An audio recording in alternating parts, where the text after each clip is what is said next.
The second generation AirPods Pro stand as Apple's premium wireless earbuds, packed with an array of features such as precision finding and touch volume controls. Refreshed in September 2023 and now equipped with a USB-C port, these updated AirPods Pro are a recent addition to Apple's lineup. Given Apple's infrequent release schedule for new AirPods models now presents an opportune time for purchase.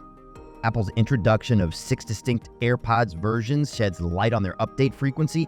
Notably, new iterations of AirPods Pro emerged in October 2019 and September 2022, hinting at Apple's typical 3-year product update cycle, consistent across various AirPods models. While the recent update in 2023 incorporated a USB-C port in line with the iPhone's transition, priced at $249, AirPods might appear more costly compared to rivals, yet the integration of H2 chips delivers a seamless pairing and device switching experience exclusive to iPhone, iPad, Mac, and Apple TV users. This technological advantage, unmatched by competitors, powers features like adaptive EQ and spatial audio with dynamic head tracking. Consequently, for Apple device users, AirPods emerge as the top choice for earbuds, offering a superior range of features. Subscribe for more